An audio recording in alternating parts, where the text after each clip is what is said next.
جزاک اللہ، شکر۔ اسلام کی فطرت میں قدرت نے لچک دی ہے، اسلام کی فطرت میں قدرت نے لچک دی ہے، اتنا ہی یہ ابھرے گا جتنا کہ دبائیں گے۔ مائک نمبر 2 میں بھائیوں کے شعبے میں کوئی بھائی ہو غیر مسلم تو ان کو موقع دیجیے۔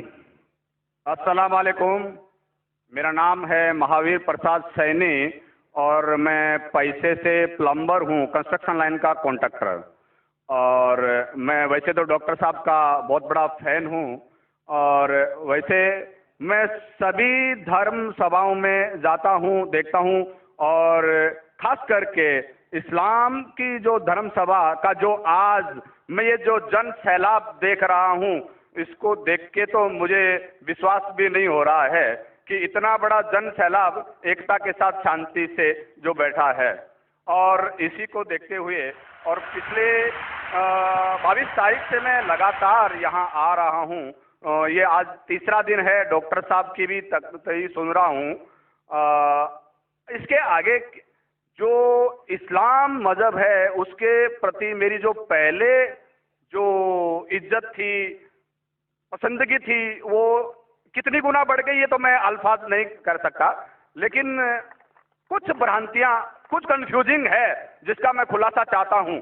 اس کے لیے خلاصہ چاہتا ہوں کہ ان فیوچر ہو سکتا ہے، میری بھی ایک دلی تمنا ہے کہ میں بھی اسلام قبول کر لوں کچھ پاریوارک ذمہ داریوں کو پورا کرنے کے بعد۔ تو یہ میری جو کنفیوزنگ ہے، اس کے بارے میں ذرا ڈاکٹر صاحب سے میری ونتی ہے کہ کچھ خلاصہ کریں۔ جیسے کہ ہم سب مانتے ہیں، ہم سب مسلم بھائی مانتے ہیں کہ اللہ ایک ہے، اللہ کے رسول پیغمبر آخری پیغمبر ہیں، قرآن پاک ایک ہیں، تو پھر اس کے ماننے والوں میں اتنی ویرودھابھاس، اتنی بھرانتیاں کیوں ہے؟ اتنی بھرانتیاں، اتنی گٹ بازی کہ جب میں یہاں باندرا سے یہاں آ رہا تھا تو کچھ مسلم بھائیوں سے جب میں نے ذکر کیا کہ میں اجتماع میں جا رہا ہوں تو مجھ سے پوچھا گیا آزاد میدان جا رہے ہو کیا؟ میں نے کہا نہیں، میں تو شائن جا رہا ہوں۔ ارے کہاں جا رہے ہو تم؟ وہاں نہیں، آزاد میدان جاؤ۔ میں بولا کیوں بھائی؟ وہاں بھی اللہ کو ایک مانتے ہیں، قرآن کی قواعد ہوتی ہے، اور میں نے ڈاکٹر صاحب کا جیسے سنا، حدیث کی، قرآن کی، سنت کی جو باتیں ہوتی ہے میرے کو بہت پسند ہے، اور وہی چیزیں ہیں عام اسلام میں، پھر تم کیوں برائی کیوں کر رہے ہو؟ تو میں نے جب 10 لوگوں سے پوچھا تو 10 میں سے 10 لوگوں نے مجھے منع کیا، یعنی کہ 100% منع کیا، اور 10 میں سے ایک تو ہمارے ایک مسجد کے جناب جی تھے جو نماز پڑھاتے ہیں، انہوں نے بھی مجھے منع کیا کہ تمہارا ایمان خراب ہو جائے گا۔ تو یہی ایسا کیوں؟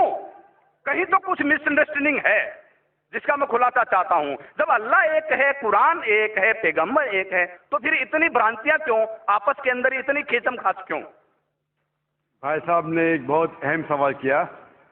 سوال کے پہلے یہ کہا کہ کانفرنس کے سٹارٹنگ سے آ رہے ہیں اور وہ حیران ہیں، انہیں یقین نہیں ہو رہا ہے کہ اتنا بڑا مجمع اتنے امن کے ساتھ، اتنی شانتی کے ساتھ۔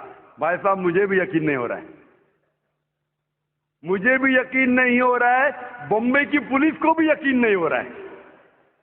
یہ صرف ممکن ہے ایشور، خدا اور اللہ کی مرضی سے، ورنہ جب پولیس سے میں بات کرتا ہوں وہ لوگ کہتے ہیں اتنا بڑا مجمع، وہ بھی مسلمانوں کا، اتنی شانتی، ہمیں کچھ کام ہی نہیں کرنے پڑتا ہے، ہم صرف بیٹھے ہیں۔ اتنا بڑا مجمع غیر مسلمانوں کا بھی اتنی شانتی سے نہیں جانتا، مسلمانوں کو تو چھوڑو، ان کا نظریہ بھی اسلام کے بارے میں بدل جاتا ہے۔ اور آپ مجھے اگر پوچھیں گے، ہمارے بھی پولیس ہمیں جو مدد کر رہی ہے کہ شانتی سے جائے، ہمارے پاس بھی کیمرہ وہ سب لگے ہیں، لیکن میں سمجھتا ہوں یہ صرف اللہ سبحانہ و تعالیٰ ہی، اس کی مرضی سے ہی یہ پاسبل ہے، یہ ممکن ہے کہ اتنی شانتی سے لوگ آتے ہیں، اتنی شانتی سے جاتے ہیں، ورنہ یہ ممکن ہی نہیں ہے۔ آپ کا سوال یہ تھا کہ ایک مسلمان کا قرآن ہے کہ مسلمان ایک خدا میں مانتے، مسلمان ایک آخری پیغمبر میں مانتے، تو اس کے اندر سیکٹس کیوں ہیں، اس کے اندر فرقے کیوں ہیں، اس میں گروپس کیوں ہیں؟ اور پھر آگے بھی یہ کہا آپ نے کہ آپ جب 10 مسلمانوں نے کہا ٹرین کے اندر کہاں جا رہے تو آپ نے کہا کہ سمیہ گراؤنڈ، تو انہوں نے کہا آزاد میدان جائیے، 100% انہوں نے آپ کو روکا۔ میرے حساب سے اگر کسی نے کسی کو یہاں آنے سے روکا، میں ان کو بھی جزاک اللہ کہتا ہوں۔ میں جانتا ہوں کہ لاکھوں پیمفلیٹس بٹے کہ اس سمیہ گراؤنڈ میں مت آؤ، وہ ذاکر نائک آپ کو بہکائیں گا۔ ہم نے بھی پبلسٹی کی، لیکن شاید پبلسٹی میں کمی تھی تو اللہ سبحانہ و تعالیٰ نے ان کے ذریعے لوگوں سے پیمفلیٹ بٹوائے۔ کئی لوگ نے مجھے کہا کہ میں تو بھول ہی گیا تھا جاننے کے لیے، جب یہ پیمفلیٹ ملا نہیں جانا چاہیے تو مجھے یاد آ گیا۔ کتنے لوگ نے مجھے کہا کہ میرے جانے کا ارادہ نہیں تھا سمیہ گراؤنڈ میں، جب یہ ملا کہ یہ ذاکر نائک بھڑکاتا ہے، ہم دیکھیں گے کیسا بھڑکائیں گا، کیسا بہکائیں گا۔ ہم بھی تو دیکھے، کئی لوگ آ رہے دیکھنے کے لیے، تو الحمدللہ میں ان کا شکر گزار ہوں۔ میں ان لوگوں کا شکر گزار ہوں جو لوگ نے پیمفلیٹ بانٹا، جو لوگ کہہ رہے مت آئیے، ان کا شکر گزار ہوں۔ میں ہمیشہ مانتا ہوں اللہ سبحانہ و تعالیٰ میں، قرآن میں اللہ تعالیٰ کہتے ہیں سورہ عمران میں سورہ نمبر 3 آیت نمبر 54 میں، مکروا مکر اللہ واللہ خیر الماکرین۔ انہوں نے پلاٹ کیا، پلان کیا، اللہ سبحانہ و تعالیٰ نے بھی پلاننگ کی، سب سے بہترین ہے اللہ سبحانہ و تعالیٰ۔ شاید ہمارے پبلسٹی میں کمی رہ گئی تھی تو اللہ سبحانہ و تعالیٰ نے اور پلاننگ کیا، اور مجھے ان سے کوئی گلا شکوہ نہیں ہے، مجھے کوئی گلا شکوہ نہیں ہے۔ میں ان کو جزاک اللہ کہتا ہوں، اور میں اللہ سبحانہ سے درخواست کرتا ہوں کہ مجھے اور ان کو ہدایت دے۔ آپ کا جو مین سوال تھا کہ جب مسلمانوں کا قرآن ایک، مسلمانوں کا جو اللہ ہے، خدا ہے، ایشور ہے ایک، پیغمبر ایک، تو فرقے کیوں گروپزم؟ اس کا جواب ہے قرآن مجید میں سورہ ال عمران سورہ نمبر 3 آیت نمبر 103 میں، وَاعْتَصِمُوا بِحَبْلِ اللَّهِ جَمِيعًا وَلَا تَفَرَّقُوا۔ آپ لوگ اللہ کی رسی کو مضبوطی سے پکڑو اور آپس میں مت بٹو۔ قرآن مجید میں لکھا ہے اللہ کی رسی کو مضبوطی سے پکڑو۔ اللہ کی رسی کیا ہے؟ یہ قرآن مجید اللہ سبحانہ و تعالیٰ کی رسی ہے۔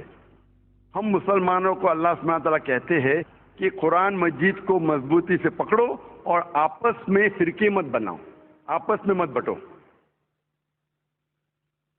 اور اللہ تعالیٰ فرماتے ہیں قرآن مجید میں سورہ نساء میں سورہ نمبر 4 آیت نمبر 59 میں، اطیعوا اللہ اطیعوا الرسول، آپ اللہ کی اطاعت کرو اور اللہ کے رسول کی اطاعت کرو۔ اور اللہ تعالیٰ فرماتے ہیں سورہ انعام میں سورہ نمبر 6 آیت نمبر 159 کہ جو لوگ اس دین اسلام میں فرقے بناتے ہیں، یا رسول تمہیں ان سے کوئی لینا دینا نہیں ہے، اللہ سبحانہ و تعالیٰ ان کو دیکھیں گے آخرت میں۔ مطلب جو کوئی اسلام میں فرقے بناتا ہے اسے اللہ کے رسول سے کوئی لینا دینا نہیں، یعنی فرقے بنانا حرام ہے۔ افسوس کی بات ہے، ہم جب مسلمانوں سے پوچھتے ہیں کہ آپ کون ہیں دین کے بارے میں، تو اکثر مسلمان کہتے ہیں ہم یہ ہے، ہم وہ ہے، ہم فلانا ہے، ہم ڈمکا ہے۔ اللہ کے رسول کیا تھے؟ یہ تھے، وہ تھے، کیا تھے؟ قرآن مجید میں لکھا ہے سورہ ال عمران میں سورہ نمبر 3 آیت نمبر 52 میں، عیسیٰ علیہ السلام مسلم تھے۔ قرآن میں لکھا ہے سورہ ال عمران میں سورہ نمبر 3 آیت نمبر 67 میں، ابراہیم علیہ السلام نہ یہود تھے نہ نصارہ تھے، وہ مسلم تھے۔ قرآن مجید میں کئی جگہ لکھا ہے، سورہ ال عمران میں سورہ نمبر 3 آیت نمبر 64 میں، فَقُولُوا اشْهَدُوا بِأَنَّا مُسْلِمُونَ، ہم شہادت دیتے ہیں کہ ہم مسلم ہیں۔ قرآن مجید میں لکھا ہے سورہ فصلت میں سورہ نمبر 41 آیت نمبر 33، وَقَالَ إِنَّنِي مِنَ الْمُسْلِمِينَ، کہو کہ میں مسلم ہوں۔ کئی جگہ قرآن میں 20 سے زیادہ مرتبہ قرآن میں کہا گیا اپنے آپ کو مسلم کہو، مسلم کہو، مسلم کہو۔ ابراہیم علیہ السلام جب دعا کرتے اللہ سبحانہ تعالیٰ سے سورہ بقرہ سورہ 2 کہ میرے بچوں کو، میرے نسل کو مسلم بنا۔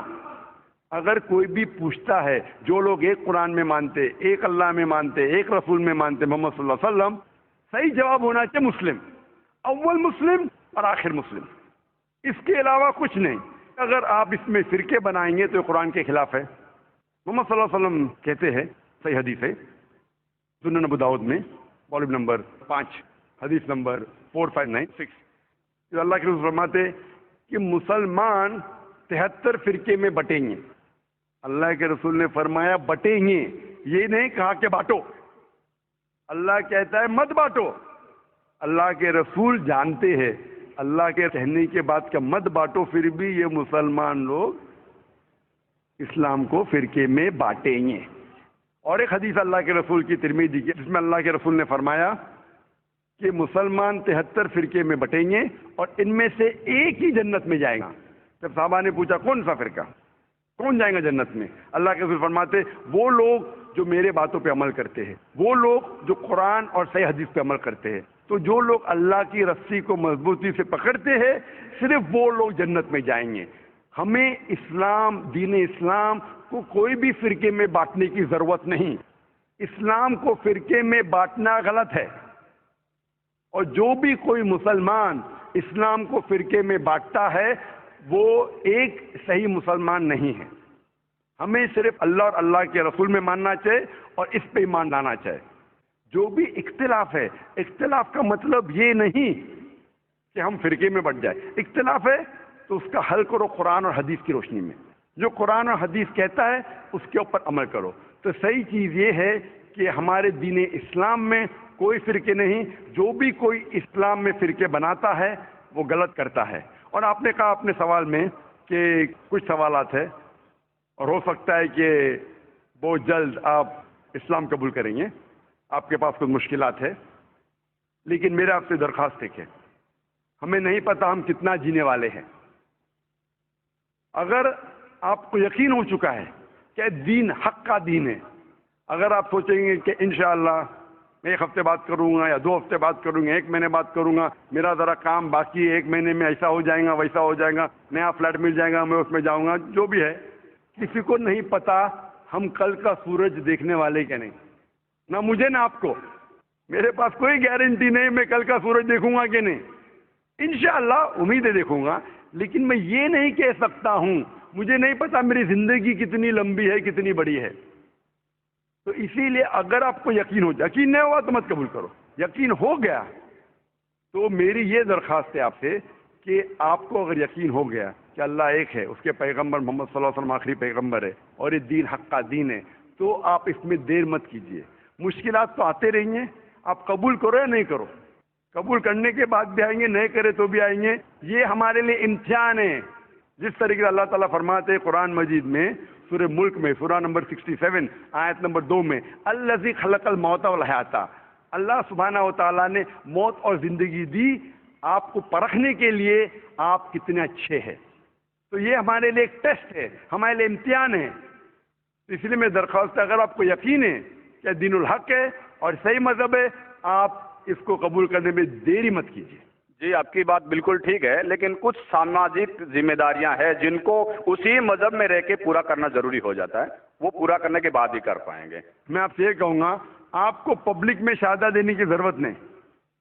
اسلام قبول کرنے کے لیے پبلک میں شہادت دینے کی شرط ہی نہیں ہے. آپ کو کسی کو بولنے کی بھی ضرورت نہیں ہے. یہ آپ اور آپ کے خدا کے درمیان ہے، آپ اور اللہ کے درمیان ہے. میں آپ سے یہ التجا کروں گا، آپ سے یہ درخواست کروں گا، ریکویسٹ کروں گا، اگر یقین ہے دل میں قبول کرو. لوگ کو بولنے کی ضرورت ہی نہیں، مائک پہ شہادت دینے کی ضرورت ہی نہیں، ذاکر کو بولنے کی بھی ضرورت نہیں. ذاکر کو بولنے کا شرط نہیں ہے اسلام میں داخل ہونے کے لیے. اللہ اور آپ کے درمیان ہے. آپ کم از کم دل میں ایمان لاؤ، اللہ کو مانو، یہ مانو کہ خدا ایک ہے، اس کے علاوہ کوئی معبود نہیں. یہ مانو کہ آخری پیغمبر محمد صلی اللہ علیہ وسلم ہے. اناؤنس آپ 1 ہفتے بعد کرو، 2 ہفتے بعد کرو، 1 سال کرو، 2 سال بعد، اس میں کوئی اعتراض نہیں. اناؤنس کرنا ہر ایک کو کہنا ضروری نہیں، لیکن اگر آپ کے کچھ مشکلات ہے جیسا حل ہو جائیں گے تب اناؤنس کر سکتے ہیں، لیکن دل میں تو کم از کم مان لو. انشاءاللہ میں دعا کروں گا کہ اللہ تعالیٰ آپ کی مدد کرے اور آپ کی مشکلات کو جلدی جلدی دور کرے. جزاک اللہ.